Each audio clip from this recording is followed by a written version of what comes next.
Yalasanga. Our practice today is going to recap on quite a few of the things that we've done already, the movements we've made. If we want to improve anything, then it's practice that's key. You know, and somebody said there's a great book that's called How to Be Amazing at Anything, and inside there's one page, and on that one page there's one word, and it says practice. So we need to repeat and repeat till our movements and our practice and being aware of who we are and how we respond to things becomes as natural as the way we fold our arms or clasp our hands. Okay, so find a seat. We're going to do some seated movements. We'll do some all fours movements, and then we're going to finish with our legs over something. So if you're near a couch or you have a seat or a stool, it's a really nice thing to do for your shavasana, to have your legs elevated. So find a comfortable seat for you. I'm going to move my cushion from here to give us more space. And place your hands on the edge of your thighs, just above your knees, and lean gently into this. Okay, see how that feels. You're just letting your hips open a little bit. If you're a runner, you might find that your hips tend to come up a little bit. That's okay. It's kind of sometimes the strength around our glutes that causes that. So don't worry if your knees are quite high up. And then switch to the other side and try the same thing. And because this isn't your habit, you might not like sitting with your legs crossed like this. I tend to have one slightly in front of the other rather than underneath the other. So my heel is slightly in front of the shin, and you might find that helpful too. Okay, I'm going to come back to my comfortable way to sit. Bring your fingers in front of your shins, take an inhale, and as you exhale, slowly go forward. Let your hands come down, let your elbows come down. See if you can soften through your shoulders. So this isn't an effort, this is a letting go. Lift your elbows, walk your hands back, place your hands behind you and squeeze your shoulder blades together and elevate your chest. And again, shoulders from side to side and maybe backwards and forwards. Really noticing how things feel today. We're going to do our rotation slightly differently. So inhale, lift up your hands. And exhale, turn to one side. Use the hand on your knee to create more traction, to turn a bit more. The hand behind to create more traction, to turn a bit more. Keep your torso turning back, but turn your head towards the front. Get some movement in our neck. Good. Inhale, reach up with your arms. And exhale, turn again. Turn to look behind. And then turn to look forward. Try that one more time, your pace. See how this feels for you. Even the movement of rotation is kind of getting taken out of our life. If you think of most cars, they have sensors for when you're reversing, they have cameras, so you don't have to ever turn your body when you're driving really anymore. And then forward. Good. Keep your left hand on the floor, and then here reach up with your right hand. See if you can reach a little bit higher than you think you can. Can you get your fingers closer to the ceiling? And even take your gaze up and reach a little bit higher. Make sure it's nice and loose at the same time as you're lengthening up. Bring your arm all the way across. Try that on the other side. Reach up. Don't just accept that initially you've reached as high as you can. Go a little bit further. Feel like the soft tissue of your body reaching and extending up. And then come over. Try and keep your gaze up to stop your head from hanging down. Try that one more time either side. So really, like you're pulling the sheet at the corner of your bed, and you feel and you see that spread and you feel that spread in your body. And reach over. And then try the other side. a little bit higher than you think you can. And then reach a little bit further than you think you can, and look up. Come up, let your fingers come forward, take an inhale. And exhale, walk your hands forward again.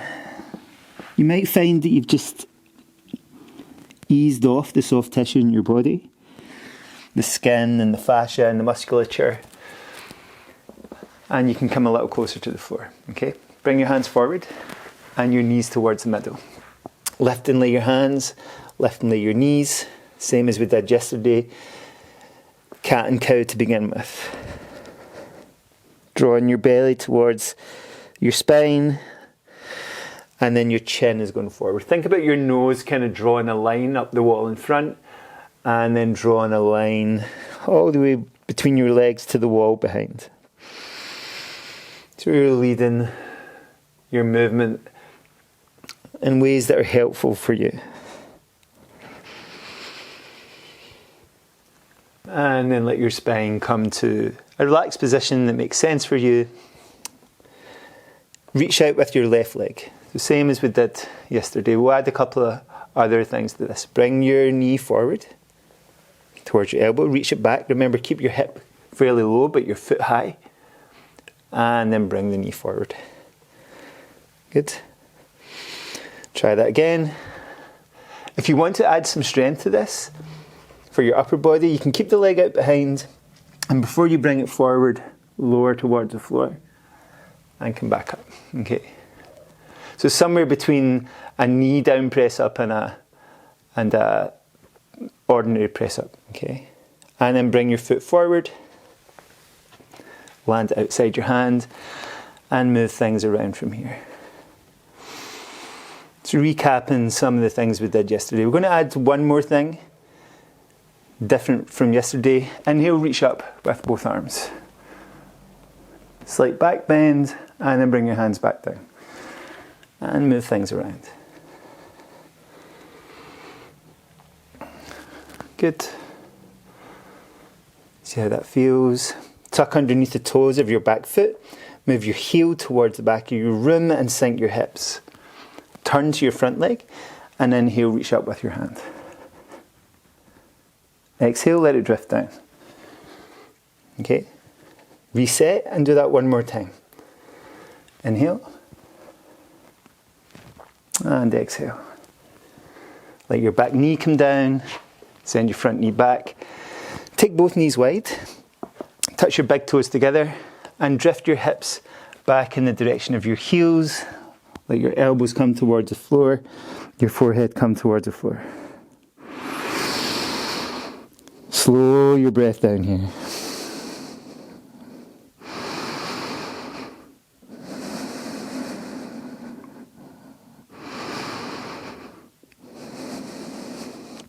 Lift your head, lift your elbows, walk your hands back towards your knees, bring your knees beside each other, and again we kneel every day.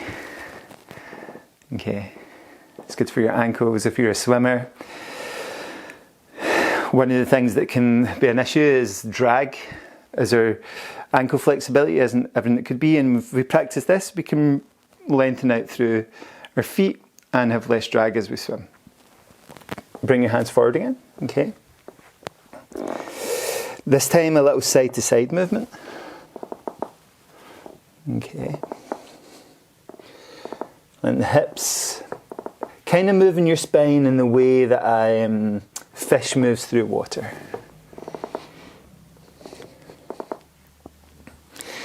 And then come to a relaxed position in the middle and reach out with your right leg this time. Reach as far as you can. Send your head forward and your toes back. Good. Drop your hip and lift your foot. Bring your knee forward towards your elbow. Inhale, let it go back. Looking forward. Exhale underneath. Inhale, let it go back. Exhale forward. Smooth breath is key. As you let it go back, remember we have this option of bringing our weight closer to the floor. Now, if you are interested in getting stronger, and most of us should be, hopefully, one of the things that we can do when we make a movement to increase the strength that is required is to slow it down. So as you reach this foot out, see if you can very slowly come towards the ground. And very slowly come back up. You might feel some shaking, okay? And then land your right foot outside your right hand. When you get here, move things around. Forwards and backwards. Side to side. Tuck underneath the toes of your back foot. Move your heel towards the back of your space. Let your hips sink down and inhale, reach up with your right hand. And exhale down. Try that one more time. Make any small adjustments. I like to slide my foot maybe a little further back as things ease off. And then inhale, go up again. And exhale, drift down. Good. Either come back onto your knees, okay, or step your foot back. And you can do another press up in a plank position. We call it chaturanga in yoga, but just lift your hips slightly, lower down, and come back up. And then back into your down dog, like we did yesterday. And try and find some ease. If you can't find the ease in down dog, that's okay. Bring your knees back on the floor. Place your knees down, take them a bit wider, touch your toes together, walk your hands back towards your heels. Great. Push into the floor. Hop into a squat. Hop your squat around if you want. Take your heels backwards and down. See how that feels for you today. Leave your right hand inside your right leg. And then he'll open up with your left. Exhale, let it come down. And then he'll open up with your right. Try that one more time either side. Can you drop the heels and reach and lengthen? Can you drop the heels and reach and lengthen? Let your hands come down. Bring yourself to a seated position and give your legs a little bit of a stretch out. And tap them up and down. Shake them off from side to side. Good. Bend both knees. Inhale, lengthen up. Exhale, reach as far forward as you can. So your belly comes against your thighs. Your hands come around your feet. See if you can hold here. If that's uncomfortable, even hold behind your thighs. And take some slow, easy breaths here.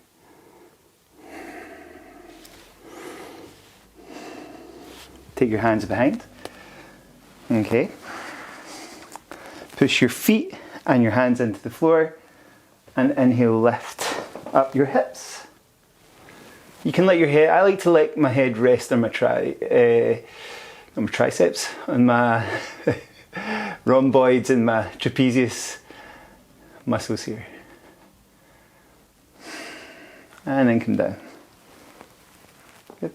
Shake off your legs again, tap them up and down. Okay. Bend your knees. Let's see if we can do that again, right? Both movements. Trying to get a little deeper without increasing our effort. Inhale. And exhale, come forward. So when yoga talks about practice, it says that the depth of our practice or the depth of the benefits of our practice are related to how long we've practiced for and how committed we've been, how focused we are when we practice. Gently release, bring your hands behind. This time you can have your knees bent or your knees straight, okay? Push into the floor. This is called Parsvottanasana, this posture. And lift. You might get cramp in your toes if you try and get your toes on the floor.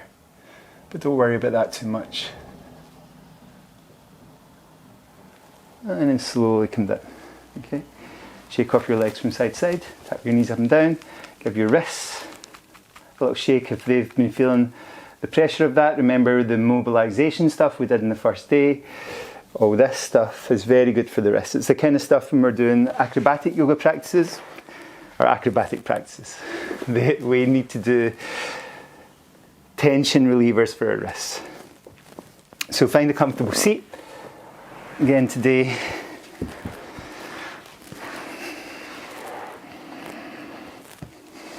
as we take a few moments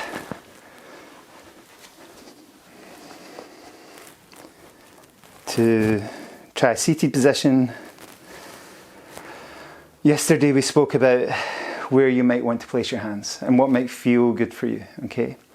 We'll try a specific mudra today, chin mudra, where we bring our index finger towards our thumb. And my teacher says that what that indicates is the three fingers that are away from us are the Rajas, Tamas and Sattva. And this finger is us moving towards our more eternal self, our more peaceful self. Okay. So you might want to try that. You might find it helpful. What we're doing in these positions is trying to adopt an external form of what we want to achieve internally. Okay. A state of calmness and stillness and focus. So again, like we have been doing, take your focus to your breath.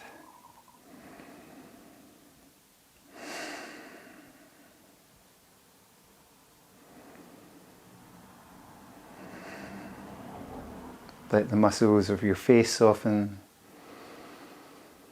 Let your belly rise and fall.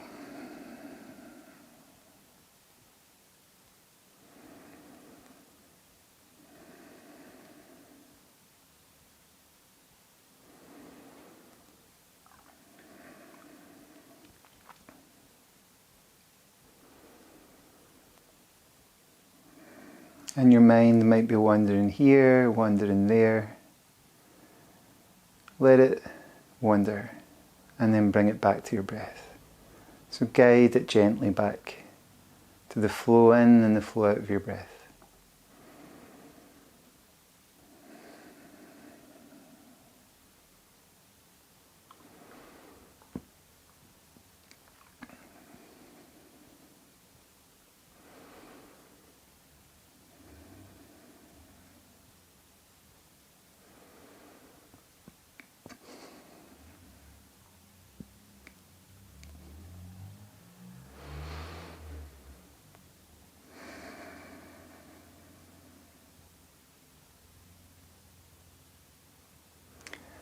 You might find this really difficult. Being still and being quiet and being silent is not how our world works. Our world is noisy and full of distractions and full of movement. So this is actually a rebellion against the world to be still and to be steady.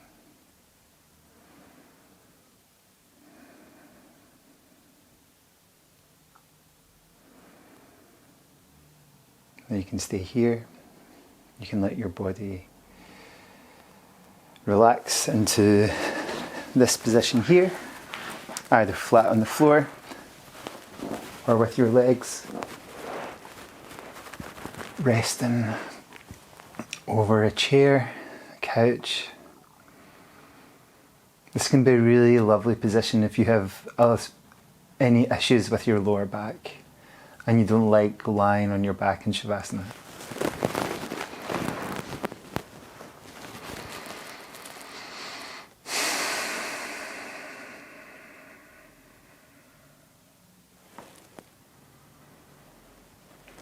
Maybe let your head drift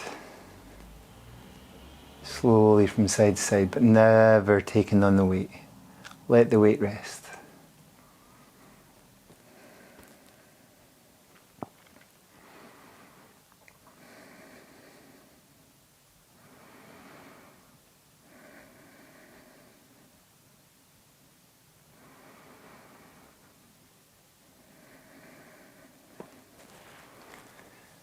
If you want to put your hands on your belly and feel your belly rise and fall.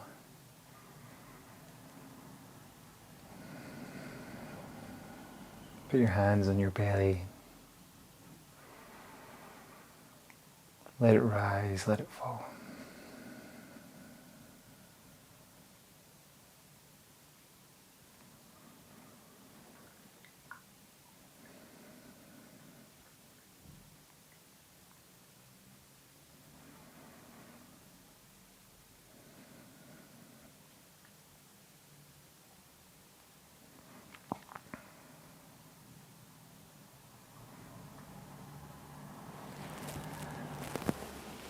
Yala Sangha, thank you everybody. Stay here if you have more time to stay here. Tomorrow we'll have a practice recorded when it's dark, so you might want to do it at night. Or you might want to even just go back and do today's practice again. Okay? Thank you everybody. Have a great day. Be kind to you, be kind to somebody else.